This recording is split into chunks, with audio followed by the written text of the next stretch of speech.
ঈমানদার হবে, যারা পরেজগার হবে, যারা মুত্তাকি হবে, এদের ভিতরে কোনোদিন এই রকম কুধারণা, খারাপ ধারণা যেন না হয়।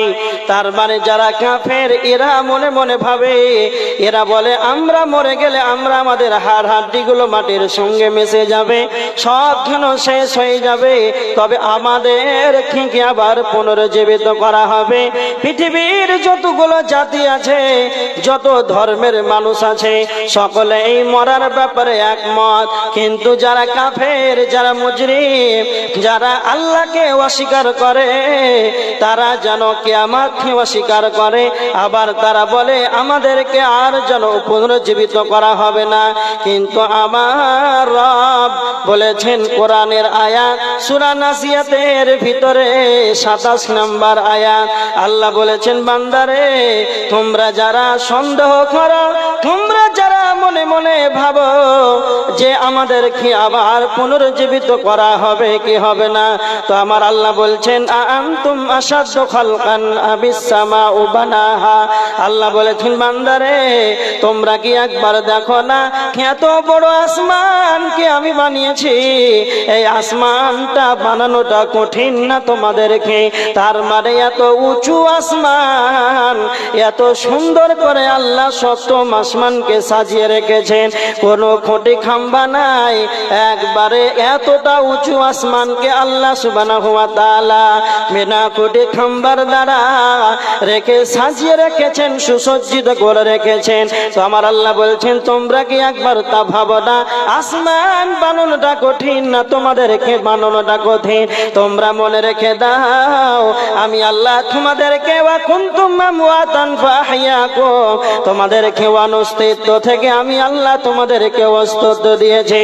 তোমরা মনে রেখে দাও, হাল আতা আলাল ইনসানি হিনুম মিনাদ দাহরি লাম ইয়াকুন শাইয়াম মাযকুরা। বান্দারে, আল্লাহ বলছেন তোমাদের এমন একটি প্রত্যেকেরই খাবার জানো, এমন একটি সময় যেন অতিবাহিত হয়েছে, সেই সময় তোমাকে কেউ চিনত না, তোমাকে কেউ জানতো না। তার মানে তোমাকে আমি অনস্তিত্ব থেকে অস্তিত্ব দিয়েছি, তোমরা ছিলে প্রাণহীন। তার মানে আল্লাহ আমাদেরকে অনস্তিত্ব থেকে আল্লাহ অস্তিত্ব দিয়েছেন, আল্লাহ আমাদেরকে নাপাক পানি থেকে সৃষ্টি করেছেন। তার মানে যে রব আমাদেরকে অনস্তিত্ব থেকে অস্তিত্ব দিয়েছে, আবার আল্লাহ আমাদেরকে মারবেন, আবার কি আমাদেরকে তুলতে পারবে না? না না, এটা তোমরা কখনোই ভাবো না।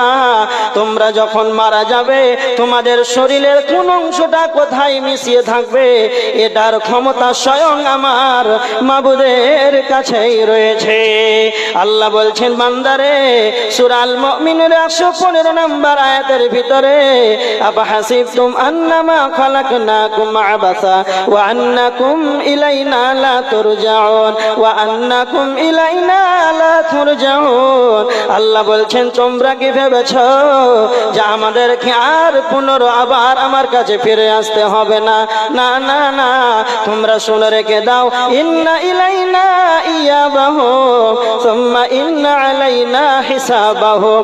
তোমাদেরকে আমার কাছে আসতেই হবে আর হিসাব দিতেই হবে।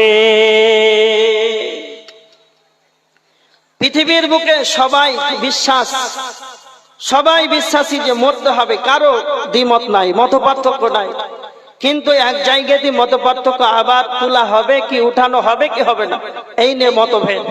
কিন্তু মনে রাখবেন, যারা আমরা মুসলমান নিজেকে দাবি করি আব্দুল্লাহ আব্দুর রহমানের ছেলে, তারপরে যদি সন্দেহ হয় যে আল্লাহর কাছে উঠতে হবে, এরকম সন্দেহ আছে নাকি আপনাদের?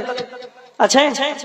স্পষ্ট কোরআনের আয়াত, আল্লাহ বলেছেন যারা কিয়ামতকে অস্বীকার করে, যারা আখিরাতকে যারা অস্বীকার করে, মনে ভাবে আমাদেরকে আবার উপরে আসমানে আল্লাহ আমাদেরকে আবার কিয়ামতের ময়দানে দণ্ডায়মান করবেন, এটা যদি তোমাদের সন্দেহ হয়, তাহলে তোমাদের জাহান্নাম ছাড়া কোনো গতি নাই। এর প্রমাণ আল্লাহ বলেছেন, কাল কিয়ামতের ময়দানে যেদিন মানুষদেরকে জাহান্নামের ভেতরে ভরে দেওয়া হবে, জান্নাতীরা জান্নাতে চলে যাবে, জাহান্নামীরা জাহান্নামে চলে যাবে, জান্নাতীরা জান্নাতে চলে যাবে, আর জাহান্নামীদের আমাদেরকে জিজ্ঞাসা করবে, ও জাহান্নামীরা, তোমরা কেন জাহান্নামে গেলে? জাহান্নামীরা বলবে চারটা কারণ, শেষ কারণ 4 নাম্বার কারণ তারা বলবে, ওয়া কুন্না নুকাযযিবু বিয়াউমিদ্দিন, আমরা আখিরাত দিবসটাকে অস্বীকার করতাম, এই কারণে আল্লাহ আমাদেরকে জাহান্নামে দিয়েছে। যাদের সন্দেহ হবে যে আমাদেরকে আর আখিরাতে তোলা হবে না, মৃত্যুর পর জীবিত করা হবে না, তো আল্লাহ বলছেন যারা এরকম অস্বীকার করবে আখিরাতকে, পরকালকে, যারা অবিশ্বাসী হয়, তাদের জাহান্নাম ছাড়া তাদের কোনো উপায় নাই। এজন্য আপনাকে আমি বলতে চাই, মরার পর আমাদেরকে আবার জীবিত করা হবে, মরতেই হবে, এতে কোনো সন্দেহ নাই। আচ্ছা বলেন তো, এক মুসলমান অপর মুসলমানের উপরে কয়টা হক আপনারা কে বলতে পারবেন? কয়টা হক জানা নাই? 6টা হক। মুসলিম শরীফের হাদিস 5544, হাকুল মুসলিম আলাল মুসলিম সিত্তুন, এক মুসলমান অপর মুসলিমের উপরে 6টা হক, তার ভিতরে একটা হলো জানাজা অংশগ্রহণ করা। আচ্ছা, কেউ যদি জানাজায় যায় তাহলে তাকে কয় কিরাত সওয়াব দেওয়া হবে কে বলতে পারবেন? 1 উহুদ পাহাড়। যদি দাফন কমপ্লিট করেন তাহলে 2 উহুদ পাহাড় সমতুল্য নেকি দেওয়া হবে। এতটা সওয়াব। মৃত্যুর ব্যক্তির আপনি জানাজাতে গেলেন, এক মুসলমান অপর মুসলমানের উপরে 6টা হক, তার ভিতরে আপনি জানাজাতে অংশগ্রহণ করলেন। একজন দার্শনিক বলেছেন, যখন তোমরাই জানাজায় যাবে, যখন তোমরা গোরস্থানে যাবে, কবরের কাছে তোমরা যখন যাবে, তোমরা শুনে রেখে দাও, কবরস্থানটা হলো এমন একটি জায়গা, সেই জায়গাটা হলো শিক্ষাঙ্গন। যেমন স্কুল রয়েছে, কলেজ, ইউনিভার্সিটি রয়েছে, স্কুল, কলেজ, ইউনিভার্সিটি, মসজিদ, মাদ্রাসায় যেমন শিক্ষা গ্রহণ করা হয়, অনুরূপ কবরস্থানটা হলো শিক্ষাঙ্গন। তবে কবরস্থানে কারা শিক্ষা নেবে? যাদের বিবেক আছে, যাদের মানুষত্বর জ্ঞান আছে, যাদের ক্ষমতা আছে, বিবেক শক্তি আছে, তারা কবরস্থানে গিয়ে, সেখানে কবরে গিয়ে শিক্ষা নেবে। কি শিক্ষা নিবে? তবে আমার দিকে দেখে, একজন মৃত ব্যক্তিকে আবার আপনার আত্মীয় স্বজন হলো, আপনার আব্বা হোক কিংবা আপনার ভাই হোক, আপনার মা হোক, আপনার বন্ধু হোক, যে কোনো আত্মীয়তার বন্ধন হোক না কেন, আপনি যখন নিজে বোরের পাতা এনে গরম পানি করে সুন্দর করে গোসল দিয়ে দিলেন, আর সাদা কাপড়টা পরিয়ে দিলে, আর মসজিদের সেই জানাজার খাটিয়াটা এনে সুন্দর করে কাফন পরিয়ে, যেন কাফন পরিয়ে খাটে শুয়ে দিলেন, নিজ কাঁধে বহন করলেন, নিজ কাঁধে বহন করে যেন কবরস্থানে নিয়ে গেলেন নীরব নগরে। এবার কবরস্থানে যাওয়ার পর জানাজার খাটিয়াকে সামনে রেখে যেন জানাজার সালাত আরম্ভ করে দিলেন, তার যেন পৃথিবীর শেষ সমাপনী তাকে দিয়ে দিলেন। আমার দিকে লক্ষ্য করেন, এমন একজন ব্যক্তিকে নিজে হাতে গোসল দিয়ে জানাজার খাটিয়াতে রেখে, নিজে কাঁধে বহন করে, নিজে সালাত আদায় করে সামনে রেখে, যে কবরস্থ করে দিলাম, 3 মাসটি মাটি দিয়ে দিলাম, নিজের হাতে ধরে কবরস্থ করে দিলাম, 3 মুষ্টি মাটি দিয়ে দিলাম। এরপরে যদি আপনার বিবেকটা না খুলে আসে, এরপরে যদি আপনার বিবেকটা না খুলে আসে, এইভাবে আমাকে একদিন কবরস্থ হয়ে যেতে হবে, এই রকম ভাবে আমাকে একদিন অন্যজন আত্মীয় স্বজন আমাকে যেন সাদা কাফন পরিয়ে কবরস্থানে নীরব নগরে নিয়ে আসবে, আমাকেও এইভাবে কবরস্থ হয়ে যেতে হবে। পৃথিবীর বুকে এমন কোন স্কুল, কলেজ নাই, ইউনিভার্সিটি নাই, এই শিক্ষাটা যেন আপনাকে দিয়ে দেবে যে আমাকে দুনিয়া ছেড়ে এই রকম ভাবে কবরবাসী হতে হবে। এই রকম ভাবে আমাদের কবরবাসী হতে হবে। এই রকম জ্ঞান তাদের খুলে আসবে যারা কবরস্থানে গিয়ে চিন্তা ভাবনা করবে।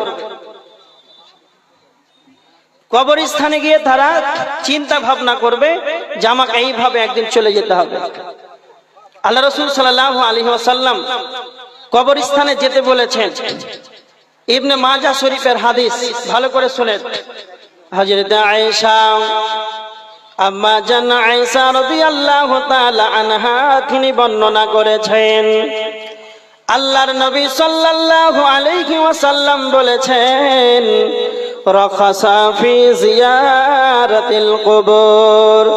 বিশ্বনবী হযরত আয়েশা রাদিয়াল্লাহু তাআলা আনহা বলছেন আল্লাহর নবী কবর জিয়ারতের কথা বলেছেন, তার মানে কবর জিয়ারতের নির্দেশন দিয়েছেন বিশ্বনবী। তার মানে কবর জিয়ারত করতে হবে। নিজের আব্বাটা 10 বছর থেকে যেন নিজের আব্বা যেন কবরবাসী হয়ে আছে, কবরস্থানে যান, নিজের আব্বার জন্য দোয়া করেন, কবর জিয়ারত করেন, কবরস্থানে গিয়ে জিয়ারত করেন। কবরস্থানে যখন যাবেন দোয়া পড়বেন আসসালামু আলাইকুম আলা দিয়ারি মিনাল মুমিনিনা ওয়াল মুসলিমিনা ওয়া ইন্না ইনশাআল্লাহু লাকুম লাহিকুনা নাসআলুল্লাহা লানা ওয়া লাকুমুল আফিয়া। এই বলে কবর জিয়ারত করবেন। আর একটা কথা মনে রাখবেন, বিশ্বনবী কবর জিয়ারতের নির্দেশন দিয়েছেন কেন কেন কেন? হযরতে আবু হুরায়রা রাদিয়াল্লাহু তাআলা আনহু তিনি হাদিসটি বর্ণনা করেছেন।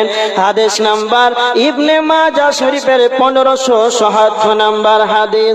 আল্লাহর নবী বলেছেন জুরুল কুবুরা, কবর জিয়ারত করো। কবর জিয়ারতের কথা কেন বিশ্বনবী বলেছে? আল্লাহর নবী বলেছেন ফা ইন্নাহা তুযাক্কিরুকুমুল আখিরাহ, যখন তোমরা কবর জিয়ারত করবে তখন তোমাদের আখিরাতকে বলে স্মরণ হবে। আল্লাহ রাসূল সাল্লাল্লাহু আলাইহি ওয়াসাল্লামের স্পষ্ট হাদিস, তোমরা কবর জিয়ারত করো। কেন? যখনই তোমরা কবর জিয়ারত করবে তখন তোমাদের আখিরাতকে বলে স্মরণ আসবেই। আচ্ছা আপনারা বলেন, এখানে যতজন বসে আছে কতজন আছে নিজের আব্বা মারা গেছে, আত্মীয় স্বজন কবরে চলে গিয়েছে, এজন্য আপনারা কবর জিয়ারত কতজন করেছেন? একজন হাত তুলে বলেন তো। মাশাআল্লাহ। নিজের আত্মীয় স্বজন কবরে চলে গিয়েছে, নিজের আব্বা শুয়ে আছে, মা শুয়ে আছে, নিজের দাদু শুয়ে আছে, সেই কবরস্থানে গিয়ে কবরবাসীদের জন্য, সবার জন্য, মুসলিম এবং মুমিন মুমিনার জন্য, সকলের জন্য আমাদের উচিত দোয়া করতে হবে। আমাদের এটা উচিত। কেন? তাদেরও লাভ আছে আর আপনারও লাভ আছে।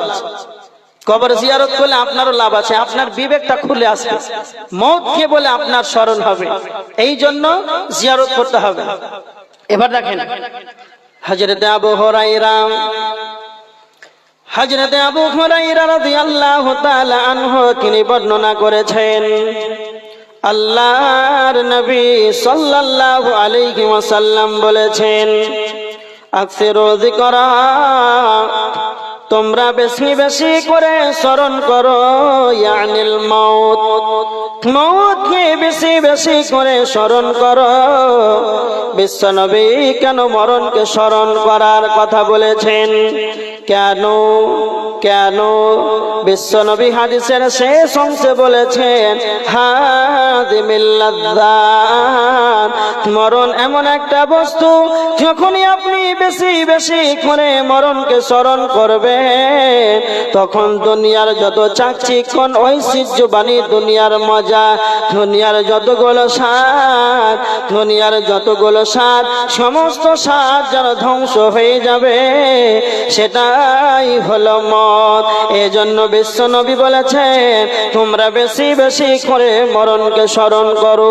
যখন তোমরা বেশি বেশি করে মরণকে স্মরণ করবে দুনিয়া তোমাদেরকে আর ভালো লাগবে না, দুনিয়ার স্বাদ তোমরা পাবে না, তখন যেন ইবাদতে মনোযোগী হতে পারবে। এজন্য বিশ্বনবী মরণকে বেশি করে স্মরণ করার কথা বলেছে। সকাল সন্ধ্যা, সন্ধ্যা সকাল, কয়তবার আমরা মরণকে স্মরণ করি? নিজের বিবেকে একবার প্রশ্ন করি তো, যে আমরা কতজন মরণকে স্মরণ করি যে আমাকে এইভাবে একদিন মরে যেতে হবে। হযরত আবু হুরায়রা রাদিয়াল্লাহু তাআলা আনহু, অনেক সাহাবী, জান্নাতের সার্টিফিকেট প্রাপ্ত সাহাবী, তারাও মরণকে স্মরণ করতেন, মরণকে স্মরণ করতেন। হযরতে উসমান রাদিয়াল্লাহু তাআলা আনহু, তিরমিজি শরীফের 2308 নম্বর হাদিস। আল্লাহ রাসূল সাল্লাল্লাহু আলাইহি ওয়াসাল্লাম যখন জাহান্নামের কথা বলতেন তখন হযরতে উসমান কাঁদতেন, দাড়িগুলো ভিজে ভিজে পড়ে যেত, এতটা অঝর নয় রে কাঁদতেন। কেন? সাহাবীরা উসমান রাদিয়াল্লাহু তাআলা আনহুকে বলতেন, উসমান তুমি বলো বিশ্বনবী যখন জাহান্নামের কথা বলেন তখন তো আপনি এতটা বেশি যেন হতাগ্রস্ত হন না, যখন বিশ্বনবী কবরের কথা বলেন তখন কেন এতটা হতাগ্রস্ত হন? তখন হযরতে উসমান রাদিয়াল্লাহু তাআলা আনহু বলেছিলেন, তোমরা শুনে রেখে দাও, বিশ্বনবী বলেছেন ইন্নাল কবরা আউয়ালু মানাজিলিল আখিরাহ, কবরটা হলো পরকাল সফরের জন্য প্রথম মঞ্জিল হলো কবর। কেউ যদি কবরে ধরা পড়ে যায় সব জায়গাতেই যেন ধরা পড়ে যাবে, আর কবরে যদি কেউ বেঁচে যায় তাহলে সব জায়গাতেই যেন বেঁচে যাবে। এজন্য আমাদেরকে দুনিয়ার বুকে এমন ভাবে জীবন যাপন করতে হবে, পরকালদেহীমূলক জীবন যাপন করতে হবে, আমাদেরকে এমন সৎ পথে চলতে হবে যেন আমরা কবরে আমাদেরকে যেই তিনখানা কোশ্চেন করানো হবে সেই তিনখানা প্রশ্নের জবাব যেন আমরা দিতে পারি, জান্নাত যেন আমরা পাই। এইভাবে আমাদেরকে দুনিয়ার বুকে চলাফেরা করতে হবে। মওতকে আপনি স্মরণ করেন বেশি বেশি করে, মরণকে একবার ভাবেন, রাত্রে কাঁদেন, চোখের পানিতে অঝর নয়নে কাঁদেন, চিন্তা ভাবনা করে দুনিয়া করেন যাতে কেন আপনার পরকালে যেন সুবিধা হয়। একটা কথা আপনাদেরকে বলছি, বর্তমান সমাজের মানুষ মওতকে স্মরণ করে না, মওত থেকে স্মরণ দূরের কথা, কবরস্থানে গিয়ে আরো রাজনীতির গল্প করে, সাংসারিক জীবনের গল্প করে, পারিবারিক জীবনের গল্প করে। কবরস্থানে যাওয়ার পর আপনাদের নদিয়া জেলাতে আছে কবরস্থানে রাজনীতির গল্প করে, সাংসারিক জীবনের গল্প করে, করে না করে? ও ছেলেটা 2040-এ চাকরি পাবে, তো এখন 2025-এ বলবে যে ব্যাঙ্গালোরে পড়ছে, চাকরি পাবে বলে। ওই গল্পটা কবরস্থানে গিয়ে বলতে হবে, আর জায়গা ছিল না। না, অসম্ভব ব্যাপার। একটা কথা বলেছি আপনাকে, ভালো করে মনে রাখেন, যারা কবরস্থানে গিয়ে কবরকে ভাবে না, মরণকে স্মরণ করে না, অনর্থক বাজে অভ্যাস, অশ্লীল অশালীন গল্প গুজব, পরলন্দার সমালোচনা যারা করে, একে আপনি কিভাবে মানুষ ভাববেন গো? এরা মানুষের কাতারে আছে না? মানুষ নামে এরা দেখতে পশু। আমার দিকে দেখেন, এরা কেমন মানুষ আর কতটা জ্ঞান কাণ্ড, কতটা বিবেকবান। শুধু আপনাকে একটা উদাহরণ দিচ্ছি, ভালো করে মনে রাখেন। কসাইখানা আপনারা দেখেছেন, মাংস বিক্রি করে, খাসির মাংস দেখেছেন না? এই কসাইখানাতে মাংস বিক্রি করে আপনাদের মাদ্রাসার কমিটি। ক্যাশিয়ার গিয়ে বলছে, ক্যাশিয়ার বলছে আমাদের মাদ্রাসার জলসা তো 5 কিলো মাংস লাগবে, মেহমান আসবে, সম্মান করতে হবে। এই জন্য মাংস বিক্রেতার কাছে গিয়েছে ক্রয় করতে, দেখছে যে মাংস মাত্র 2-2.5 কিলো আছে, 5 কিলো না। তো কসাইখানাতে আর অন্যান্য ছাগল বাঁধা থাকে না? হ্যাঁ না বলেন, থাকে। একটা হিষ্টপুষ্ট খুব সুন্দর ছাগল খাসি বাঁধা আছে। তো আপনাদের মাদ্রাসার ক্যাশিয়ার বলছে, চাচা ওই যে খুব সুন্দর খাসিটা বাঁধা আছে ওইটা আমাকে দেন। তো ওখান থেকে কেটে আমাকে 5 কিলো দেন। আচ্ছা বলেন, ওর দাম দর চলছে, তখনও সে কাঁঠাল পাতা খায় না? খায়। মাত্র 10 সেকেন্ড, 15-20 সেকেন্ড পর তার গলাতে ছুরি চলবে, তখনও সে কাঁঠাল পাতা খায় না? খায়। কেন বলেন তো? সে হলো পশু, তার মানবতার জ্ঞান নাই, তার মানুষত্বর জ্ঞান নাই, চেতনা নাই, উদ্দীপনা নাই। আমার দামদার হয়ে গেল 10 সেকেন্ড, জ্ঞানটা পশুর নাই। আচ্ছা বলেন, যে মৃত্যু ব্যক্তিকে আপনি কবরস্থানে গিয়ে কবরস্থ করে দিলেন, 3 মুষ্টি মাটি দিয়ে দিলেন, 3 মুষ্টি মাটি দেওয়ার পর গল্প করতে আচ্ছা বলেন তো, আপনি যাকে 3 মুষ্টি মাটি দিলেন তার পার্শ্ববর্তী কবরটা আপনার হতে পারে না? হ্যাঁ না বলেন? তাহলে আপনি একটু একবার ভেবেছেন যে আমি যাকে রেখে দিলাম, কবরে মাটি দিয়ে দিলাম, তারপরে যে আমার কবর হয়ে যেতে পারে, এই রকমটা কোনোদিন চিন্তা ভাবনা করেছেন? যারা করবে ওরা কোনোদিন সমালোচনা কবরস্থানে গিয়ে রাজনীতি, পারিবারিক সাংসারিক জীবনের গল্প সেখানে করতে পারেন না। আপনাকে একটা কথা বলি, দেখেন আমার দিকে দেখেন, দুইজন ব্যক্তিকে ধরে নিয়ে আসে, দুইজন বাচ্চা 12 বছর করে বয়স, আর দুইজনকে বলা হলো যে তোমাদের এই দুইজনের ফাঁসি হবে। একজনকে ফাঁসির কাস্টে ঝুলিয়ে দিলেন, আর একজনকে বলছেন তুমি বসো, তোমার মাত্র 10 মিনিট পর। ভালো করে লক্ষ্য করেন। আচ্ছা, একজনকে ফাঁসির কাস্টে ঝুলছে আর একজনকে চেয়ারে বসিয়ে রেখেছেন, বলছেন বাপ তোমার 10 মিনিট পর। আচ্ছা, ওকে যদি চাইনা থেকে, সৌদি আরব থেকে আজও খেজুর এনে দেন, ভালো ভালো খাবে? কাশ্মীর থেকে সুন্দর একবারে আপেল খাবে? আমেরিকার পাউরুটি? আর চাইনা থেকে যদি একটা 6GB 5G মোবাইল আর ওয়াইফাই লাগিয়ে দেন, বলছে তুই ফ্রি ফায়ার পাবজি খেলবে তো? কিছু ভালো লাগবে না, না? বুঝতে পারছেন? কয় মিনিট কথা বলেন, কয় মিনিট সময় আছে? 10 মিনিট। এই 10টা মিনিট ওর হাতে সময়, ওই জন্য পৃথিবীর কোন খাবার দুনিয়ার কিছু ভালো লাগছে? কিছু ভালো লাগে না। আচ্ছা, আপনি আপনার নিজের অন্তরকে প্রশ্ন করেন, স্বচক্ষে আপনারা আমার দিকে আব্দুল কাইয়ুমের মুখ পানে চেয়ে আছেন, কোরআন হাদিসের আলোচনা করছে, শ্রবণ করছেন, এইভাবে আমরা দুই চোখ উঁচু করে দেখছি, আবার পিছন ফিরে ফিরাবো, এরকম কোন গ্যারান্টি আছে? আচ্ছা, যার 10টা মিনিট সময়, তাকে দুনিয়ার কিছু খাওয়ার তাকে ভালো লাগে না, দুনিয়াই ভালো লাগে না। আচ্ছা, আমার সম্মুখে ডানে বামে পিছনে স্টেজে যারা আছেন, তারা একজন উঁচু কণ্ঠে বলেন যে আমার আপনার 10টা সেকেন্ডের কোনো গ্যারান্টি আছে? যার 10টা মিনিটের গ্যারান্টি নাই, তাকে দুনিয়ার কোনো খাবারই ভালো লাগছে না। আর আমাদের যার 10টা সেকেন্ডের কোনো গ্যারান্টি নাই, দুনিয়া কোনো আরো আঁকড়ে ধরছে। হচ্ছে না, হয় না? এই জন্য বিশ্বনবী বলেছেন আকসিরু যিকরা, তোমরা বেশি বেশি করে স্মরণ করো মওতকে।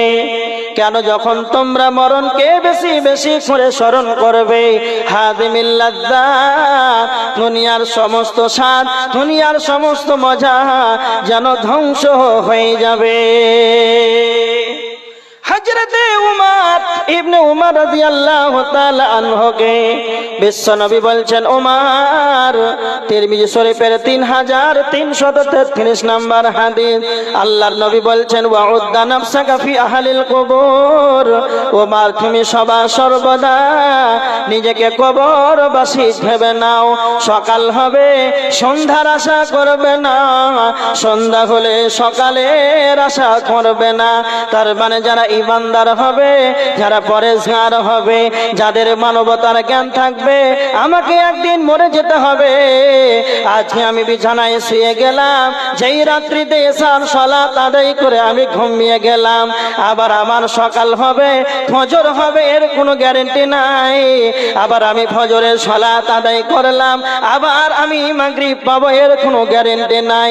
এই রকম যখন আপনার আমার কোনো গ্যারান্টি নাই, যারা এশার সালাত আদায় করে ঘুমান না, যারা 5 ওয়াক্তের সালাত আদায় করে ঘুমান না, যারা সারা দিন তাস জুয়া লটারি ফ্রি ফায়ার পাবজিতে, যারা শয়তানের চক্রান্তে, শয়তানের ওয়াসওয়াসায়, শয়তানের জন্য অনুসরণ করেছে, সারা দিন একবারে গান বাজনা, ফেসবুক আর ইউটিউব টুইটার নিয়ে, গ্রাম মেসেঞ্জার নিয়ে যেন পড়ে আছেন সারাটা দিন সারা রাত, যারা এইভাবে শয়তানের অনুসরণ করে, নিজের নাফসকে হেফাজত না করে, শয়তান যা ওয়াসওয়াসা কুমন্ত্রণা খারাপ যেটা দেয়, সেটাই আপনি তা গ্রহণ করেন, তবে আপনি বলেন আপনার মরার পর যেন আপনার কি অবস্থা হবে? আপনি রাত্রিতে আরামে সুন্দর করে খাবার খেয়ে যেন ঘুমিয়ে গেলেন, রাত্রি বেলায় আপনি যখন মোবাইলটা খুললেন, আপনার বাড়িতে ওয়াইফাই লাগা আছে, ফেসবুকটা খুলতে আরম্ভ করলেন, চালাতে চালাতে চালাতে রাত 12টা 1টা বেজে গেল, আপনি খবর দেখলেন না, কোনো ভালো জিনিস না, নোংরা ফিল্ম দেখে, গান বাজনা দেখে, ড্যান্স দেখে, এইভাবে পাপ করে করে করে অর্ধেকটা রাতকে যেন অতিবাহিত করে দিলেন। আর এই রকম পাপাচার কাজ করে আপনি মরে গেলেন, শুয়ে গেলেন, এটা দ্বিতীয় মরা। তার মানে আল্লাহ আপনাকে আবার আত্মা দেবে, আবার আপনি জীবিত হবেন, এর কোনো গ্যারেন্টি নাই। তার মানে বিশ্বনবী বলছেন ইবনে ওমরকে, সকাল হবে সন্ধ্যার আশা করবে না, আর সন্ধ্যা হলে তুমি সকালের আশা করবে না। তার মানে সন্ধ্যা হলে যেমন সকালের আশা করতে পাবো না, তার মানে আমাদের কেমন করে রাত্রি বেলাতে যেন এতটা বড় বড় খারাপ নোংরা যেন পাপের ভিতরে জড়িতে পারি, এটা একবারে যেন পশ্চিম কালো ঠিক নয়। বিশ্বনবীর কাছে একজন সাহাবী আনসারীদের এক ব্যক্তি এসে আল্লাহর নবীকে বলছেন, আল্লাহর নবী আপনি বলেন সবচাইতে উত্তম, সবচাইতে বুদ্ধিমান মুমিনকে, সবচাইতে চালাক ব্যক্তিকে?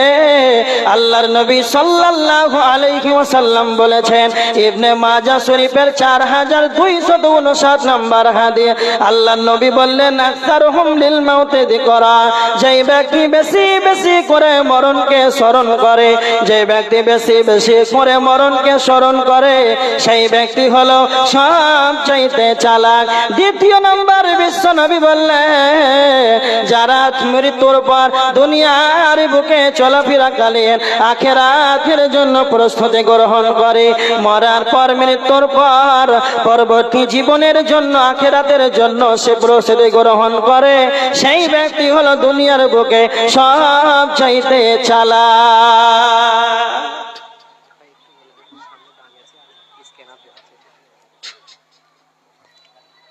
যারা সামনে দাঁড়িয়ে আছেন, আপনাদের বাম দিকে আর আমার ডান দিকে অনেক জায়গা আছে, হ্যাঁ, আপনারা একটু পিছন দিক দিয়ে আপনার জায়গা, খালি জায়গাগুলো পূরণ করেন।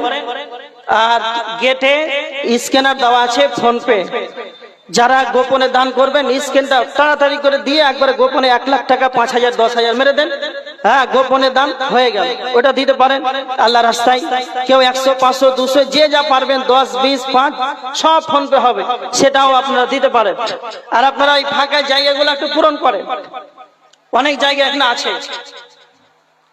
যাই হোক, একটা কথা আপনাদেরকে বলছি, জোড়হাত করে খুব ভালো করে শুনেন। যতটুকু আলোচনা করলাম, মরণ আমাদেরকে স্মরণ করতে হবে, ভালো করে মনে রাখেন। যখন আপনি বেশি বেশি মরণকে স্মরণ করবেন, তখন দুনিয়ার স্বাদ আর আপনাকে ভালো লাগবে না। ওই যে দুনিয়ার জন্য ছুটাছুটি, হারাম হালাল কিছুই চোখে সুঝে না, এইগুলো থেকে বেঁচে থাকবে। যখন আপনি এইগুলো থেকে বেঁচে থাকতে পারবেন, তখন অটোমেটিকলি আপনার ইবাদত করতে মন চাইবে। চাইবে না? চাইবে না? চাইবে, অটোমেটিক চাইবে। আর বিশ্বনবী বলেছেন, সব চাইতে পৃথিবীর বুকে চালাক বুদ্ধিমান কে? না তো যে বেশি বেশি করে মরণকে স্মরণ করে। দুনিয়াতে এখন বর্তমান সাধারণ এমন ব্যক্তি আছে, বয়স্ক মানুষ, বার্ধক্য মানুষ, চলাফেরা উঠা বসাতে এরকম বয়স্ক মানুষ বলে সুবহানাল্লাহ, আলহামদুলিল্লাহ, আল্লাহু আকবার, আল্লাহ কবরে যে কি হবে, আল্লাহ কবর আযাব থেকে বাঁচাও, এরকম মানুষ বলে না? বলে না? অনেক বার্ধক্য মানুষ। ওদেরকে আবার কিছু মানুষ কি বলে? চালাক বলে। দুনিয়া চালাক বলে। ওদের কাছে চালাক না, ওদের কাছে, দুনিয়ার কাছে, ওদের কাছে চালাক তারাই যারা জাল টাকার ব্যবস্থা করতে পারে, বিভিন্ন খারাপ নোংরা কাজ করতে পারে, ওরাই ওদের কাছে চালাক। এতটুকু আপনাকে কথা বলে, যে একটা কথা আপনি মুখস্থ করে নেন, খুব ভালো করে বলছি, 2 বার করে মুখস্থ করে নেন। আগামীকাল লাশ হয়ে কবরস্থানে যাওয়ার আগেই, আগামীকাল লাশ হয়ে অন্যর কাঁধে চেপে কবরস্থানে যাওয়ার আগেই, আগামীকাল লাশ হয়ে অন্যর কাঁধে চেপে কবরস্থানে যাওয়ার আগেই আপনি আপনার পায়ে হেঁটে মসজিদে যান, এতেই আপনার সফলতা আছে। কথা বলেন ঠিক কিনা? হ্যাঁ বলেন না জি? অন্যর কাঁধে চেপে চলে গেলেন, জীবনে নিজের পায়ে হেঁটে মসজিদ এখনো দেখেননি, মসজিদের গেট এখনো খুঁজে পাননি। এইরকম দুনিয়াতে 60-70 বছর জীবনটাকে অতিক্রম করে, অতিবাহিত করে 5 পয়সা কোনো মূল্য নাই। এই জন্য আপনাকে বলতে চাই, হায়াত আছে, বেঁচে আছেন। আল্লাহ রাসূলের একটি হাদিস বিশ্বনবী বলেছেন, নি'মাতান মাকবুনুন ফীহিমা কাসীরুম মিনান নাস, অধিকাংশ মানুষ দুইটি নিয়ামতের ব্যাপারে ধোকার ভিতরে পড়ে আছে। তার ভিতরে দুইটা হলো সিহাত ওয়াল ফারাগ, একটা হচ্ছে সুস্থ শরীর আর একটা হচ্ছে অবসর সময়। আল্লাহ আমাকে আপনাকে সুস্থ শরীর দিয়েছেন, শরীর ভালো আছে। আল্লাহ আপনাকে আমাকে সময় দিয়েছেন, হায়াত দিয়েছেন, এখনো বেঁচে আছি, শ্বাস নিচ্ছি, ছাড়ছি, আমরা কার্বন ডাই অক্সাইড ছাড়ছি, অক্সিজেন গ্রহণ করছি, তার মানে এখন আমরা জীবিত। এইগুলো সময় আর এই সুস্থ শরীর, এইগুলো একটা আল্লাহর বড় নিয়ামত। কেন? একটা দার্শনিকের কথা বলছি।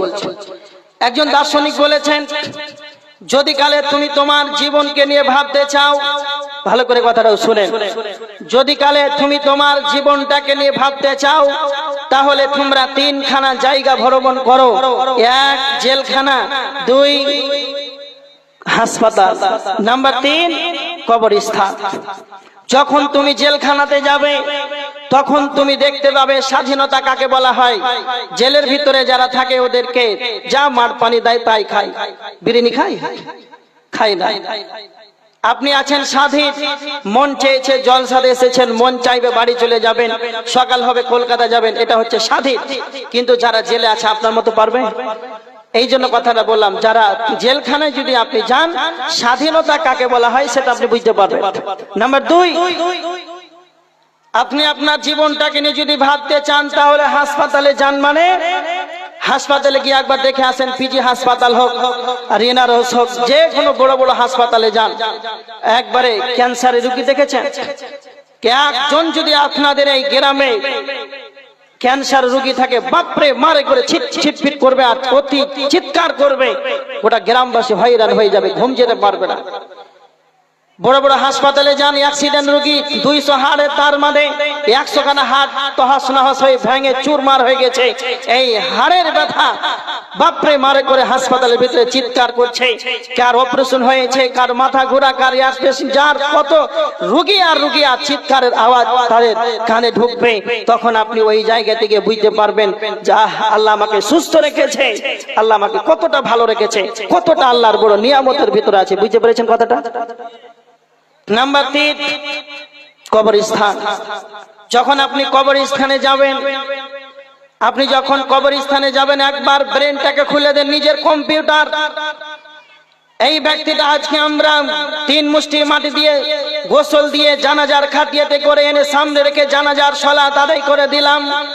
আজকে যাকে আমার বন্ধুকে, আমার আব্বাকে, নিজের মাকে, নিজের ছেলেকে, স্ত্রী, সাথী, স্বজনকে যাকে কবরস্থানে রেখে দিলাম, মাত্র এই 5 ঘন্টা 6 ঘন্টা আগে জীবিত ছিল। এই ব্যক্তিটা আমার সঙ্গে পারকুলা মাদ্রাসায় জলসাতে আমার সঙ্গে গত বছর জালসা শুনেছিল। প্রত্যেক সপ্তাহে আমার মসজিদে খুতবায় আমার পাশেই যেন খুতবা শুনেছিল। একই সঙ্গে চা খেতাম, জলসাতে যেতাম। তার ঢিঁঢাই আত্মাটি নাই, চলে গিয়েছে। মালাকুল মাউত তার আত্মাটিকে নিয়ে চলে গেছে। এই কারণে আজকে তাকে শুধু তার আত্মাটি নাই, তার দেহটাকে আজকে আমরা কবরস্থ করে দিলাম। এই চিন্তা ভাবনা করেন আর কবরস্থানে একবার তাকান যে শুধু আত্মাটি নাই, বিধায় থেকে আমি কবরস্থ রেখে চলে এলাম। যখন আমার আত্মাটি চলে যাবে, আমাকে এইভাবে একদিন কবরে শুইতে হতে হবে, এই চিন্তাটা যখন করবেন, তখন আপনার নিজের মানবতা খুলে আসবে, নিজের জীবনের কি রূপ সেটা আপনি বুঝতে পারবেন। কথা বুঝতে পেরেছেন? এবার দেখেন, তাহলে আমি যতগুলো কথা বললাম যে কবরস্থানে যাবেন, তখন আপনার বিবেকটা খুলে আসবে, চেতনা খুলে আসবে, যে আপনার জীবনটা আপনি বুঝতে পারবেন যে এইভাবে আমাকে একদিন কেটে পড়তে হবে, দুনিয়া থেকে সফর শুরু করতে হবে। তার জন্য আমার আল্লাহ বলছেন, কুল্লু নাফসিন যায়িকাতুল মাউত, প্রত্যেকটা প্রাণীকে মৃত্যুর স্বাদ গ্রহণ করতে হবে। কোরআনের ভিতরে 30 পারা কোরআন 114টি সূরা রয়েছে। 114টি সূরার ভিতরে এই আয়াতখানা আমার আল্লাহ যেন চ্যালেঞ্জ করে বলেছেন, বান্দারে যার ভিতরে আত্মা যে থাকে যেন মৃত্যুর স্বাদ গ্রহণ করতে হবে। 114 খানা পুরা সূরার ভিতরে একবার নয় দুইবার নয় তিনবার করে আমার আল্লাহ কোরআনের আয়াত থেকে যেন বলেছেন, কোরআনের ভিতরে আনায়ন করেছেন। এক নাম্বার হলো সূরা আল ইমরান 185 নাম্বার আয়াত, সূরা আনকাবুতের 57 নাম্বার আয়াত, সূরা আম্বিয়ার 35 নাম্বার আয়াত। আল্লাহ তিনবার করে বলেছেন কুল্লু নাফসিন যায়িকাতুল মউত, প্রত্যেকটা প্রাণীকে মৃত্যুর স্বাদ গ্রহণ করতে হবে। পৃথিবীর বুকে কারো বেঁচে থাকার ক্ষমতা নাই। মউত এমন একটা সাবজেক্ট, মউতের কোনো গ্রুপ নাই, মউতের কোনো সিরিয়াল নাই। মউত এমন একটি সাবজেক্ট, মউতের কোনো গ্রুপ নাই, মউতের কোনো সিরিয়াল নাই। কথা মনে রাখবেন, যেই দিন দুনিয়ার শেষ সময় যখন হয়ে যাবে, যেই দিন আমার আল্লাহ দুনিয়াকে ধ্বংস করে দিবে, আল্লাহ ইসরাফিলকে বলবেন ইসরাফিল সিংহাই ফুৎকার দিয়ে দাও।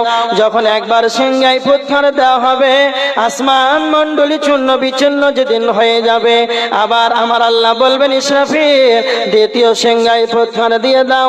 যখনই দ্বিতীয় সিংহাই ফুৎকার দিয়ে দেওয়া হবে, তার মানে আল্লাহ বলেছেন ফাইদা হুম মিনাল আজদাস ইলা রাব্বিহিম ইয়ানসিলুন।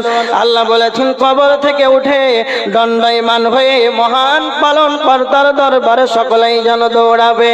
আল্লাহ বলেছেন যখনই দ্বিতীয়বার সিংহাই ফুৎকার দেওয়া হবে, সকলে কবর থেকে দল দল যেন হাসরের ময়দানে দাঁড়ানো হবে। আমি কেন কথাটুকু বললাম? আল্লাহ বলেছেন যেই দিন কিয়ামত হবে, সেই দিন সকলকে উপস্থিত হতে হবে।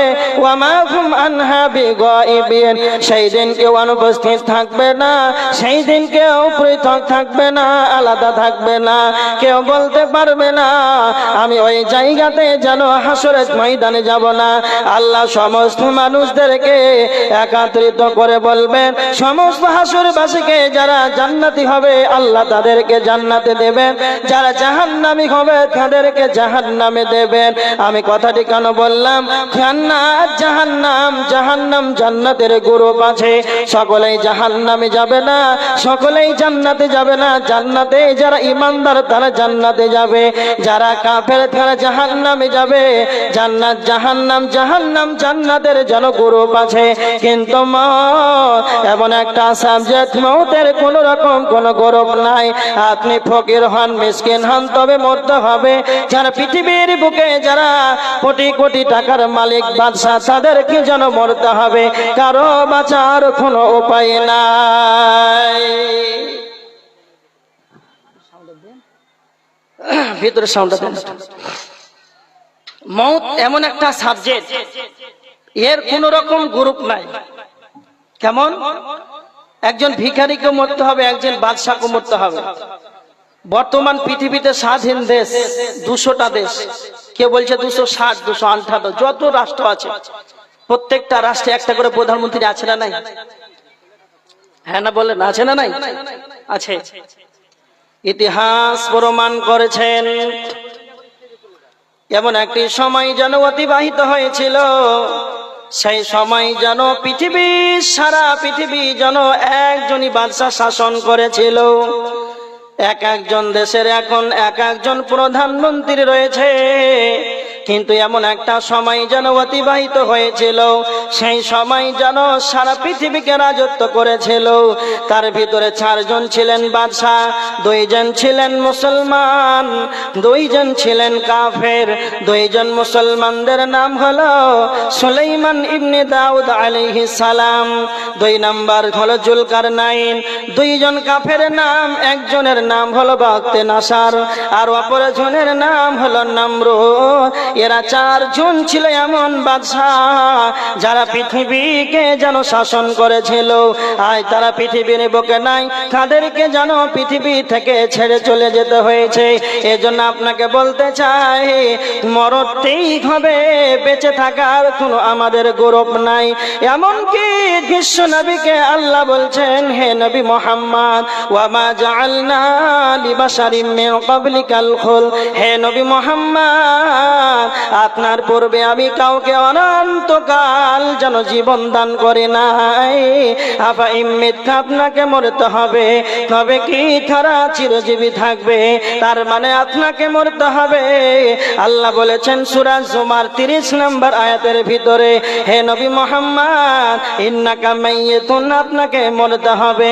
তার মানে বিশ্ব নবী, আল্লাহর উপরে যার স্থান, যিনি এমন একজন নবী, দুনিয়াতে নবী, আখিরাতে নবী, বিশ্বের নবী, নবী মুহাম্মদুর রাসূলুল্লাহ সাল্লাল্লাহু আলাইহি ওয়াসাল্লামকেও মরণের স্বাদ গ্রহণ করতে হয়েছে। তারপরে যেন আমরা আমাদের ধারণা একবার এখন আমরা মনে মনে ভাবি না যে আমাদেরকে এইভাবে দুনিয়া ছেড়ে চলে যেতে হবে। এই পৃথিবীর বুকে যাদেরকে আমরা মাত্র কিছুদিন হায়াত পেয়েছি, তিরমিজির হাদিস, আল্লাহ রাসূল সাল্লাল্লাহু আলাইহি ওয়াসাল্লাম বলেছেন, উমরু উম্মতি মিন 60 সানাতান ইলা 70 সানা। বিশ্বনবী বলেছেন আমার উম্মতের গড় বয়স হচ্ছে 60 থেকে 70। কত বছর? কথা বলেন। 60 থেকে মোট 70 বছর। এটা আল্লাহ রাসূল বলেছেন আমার উম্মতের গড় বয়স। আর এই সামান্য বয়সে আমরা আখিরাতটাকে বলে ভুলে গিয়েছি, ভুলিনি? সামান্য এই বয়স পেয়ে আমরা মৌতটাকে ভুলে গিয়েছি। কথা মনে রাখবেন, হযরত আদম আলাইহিস সালাম কত বছর বেঁচে ছিলেন? 960 বছর। হযরত নূহ আলাইহিস সালাম তিনি 950 বছর শুধু দাওয়াতি কাজ করেছিলেন। হযরত ইদ্রিস আলাইহিস সালাম 850 বছরের বেশি। হযরত হুদ আলাইহিস সালাম 450 বছরের বেশি। আমি কেন কথাগুলো বললাম? যারা 1000 বছর বয়স পেয়েছিল, যারা 800 বছর, 900 বছর, এমনকি বিশ্ব নবীর জামানায় একজন সাহাবী, তার নাম হলেন হযরত সালমান ফারসি রাদিয়াল্লাহু তাআলা আনহু। তিনি কত বছর বেঁচে ছিলেন? না তো 250 বছর। সালমান ফারসি রাদিয়াল্লাহু তাআলা 250 বছর তিনি বেঁচে ছিলেন। আমি কথাগুলো কেন বললাম? যারা 250 বছর সময় পেয়েছিল, যারা 450 বছর পেয়েছিল, যারা 850 বছর পেয়েছিল, যারা 950 বছর পেয়েছিল, তাদেরকে যেন পৃথিবী থেকে যেন তারা চলে গিয়েছে, তারা নাই। আর আমরা মাত্র 60 থেকে 70 বছর পেয়ে আমরা যেন একবারে বড় বড় বিল্ডিং বালাখানা আর বড় বড় বাড়ি বিল্ডিং নির্মাণ করতে যেন ব্যস্ত রয়েছে। আমরা মনে হয় যেন মরব না, আমাদের মরণ বলে একবারও স্মরণ হয় না।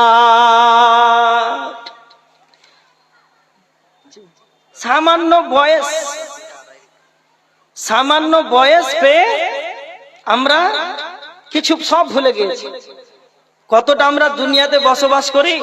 কাল কিয়ামতের ময়দানে আল্লাহ সকলকে একত্রিত করবেন, আর আল্লাহ আমাদেরকে বলবেন ক্বালু কাম লাবিসতুম ফিল আরদি আদাদা সিনিন। আল্লাহ বলবেন, বলো তোমরা পৃথিবীতে কতদিন জীবন যাপন করেছিলে? সূরা আল মুমিনের 112-13 নম্বর আয়াত। তখন আমরা সকলেই বলবো ক্বালু লাবিসনা ইয়াওমান আও বা'দা ইয়াওম। আল্লাহ, আমরা মাত্র পৃথিবীতে একটা দিন ছিলাম, কিংবা একটা দিনের কিছু অংশ ছিলাম। আও বা'দা ইয়াওম, কিছু দিনের একটা অংশ ছিলাম। এই তো আমাদের জীবন। হ্যাঁ, বুঝতে পেরেছেন?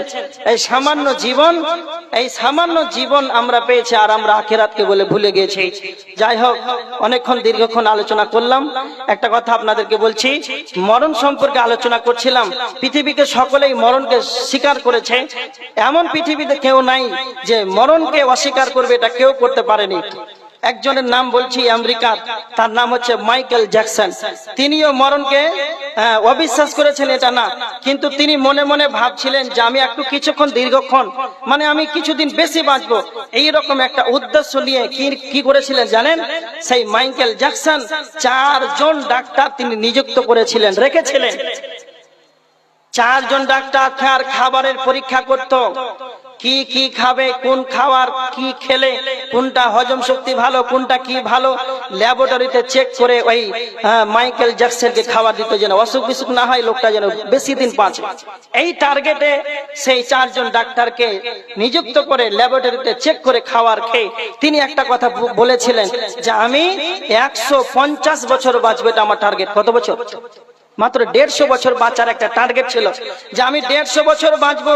এই জন্য কত রকম ডাক্তার কত রকম পদ্ধতি অবলম্বন করলো। তারপরে তিনি কত বছরে মারা গিয়েছিলেন জানেন? মাত্র 50 বছর বয়সে। যেই কথাটা বলছিলাম 150 বছর তার আশা আকাঙ্ক্ষা ছিল আমি বাঁচবো। কেন কথাটি বললাম? পৃথিবীতে এমন কেউ নাই মরণকে অস্বীকার করেছে, কিন্তু সে মনে মনে ভেবেছে কিছুদিন দীর্ঘদিন একটা লম্বা হায়াত যেন পাই, এর জন্য পুরো চেষ্টা চালিয়েছে। তাও বাঁচার উপায় আছে? হ্যাঁ, চাইনার প্রথম দিকে তিনি একজন বাদশা ছিলেন, তার নাম হচ্ছে কিন শি হোয়াং। তিনিও কয়েকটা ডাক্তার তিনি রেখেছিলেন যেন আমি দীর্ঘদিন হায়াত পাই, তাদেরকে দুনিয়া ছেড়ে চলে যেতে হয়েছে। এটা সবার লেখা আছে কে কখন দুনিয়া ছেড়ে চলে যাবে। শেষ করে যে আমি আল্লাহর কাছে দোয়া করছি, আল্লাহ আমরা যারা এখনো বেনামাজি হয়ে আছি, মরছে মানুষ সচক্ষে দেখছি, নিজ হাতে কবরে রাখছি, তারপর আমাদের মরণ বলে ভয় হয় না। আল্লাহ তুমি আমাদেরকে সকলকেই ভয় দাও, আমরা যেন মসজিদমুখী হই, 5 ওয়াক্ত নামাজি হতে পারি। আল্লাহুম্মা আমিন। সকলে জোরে বলেন আল্লাহুম্মা আমিন। যারা এখন অসুস্থ আল্লাহ তুমি তাদেরকে আরোগ্য দান করো। এখন যারা শয়তানের চক্রান্ত পড়ে আছে, নামাজি হতে পারছে না, শয়তান তাদেরকে ষড়যন্ত্রণায় কুমন্ত্রণায় ফেলে রেখেছে, আল্লাহ তুমি তাদেরকে সকলকেই তার ষড়যন্ত্র থেকে, ইন্নাহু লাকুম আদুউম মুবিন, আমাদের প্রকাশ্য দুশমন সেই শয়তান থেকে আমরা যেন বাঁচতে পারি। আল্লাহুম্মা আমিন। সুস্থ থাকেন। এখান থেকে আমার আলোচনা ইতি করছি। ওয়া মা আলাইনা ইল্লাল বালাগ। আসসালামু আলাইকুম ওয়া রাহমাতুল্লাহি ওয়া বারাকাতুহু।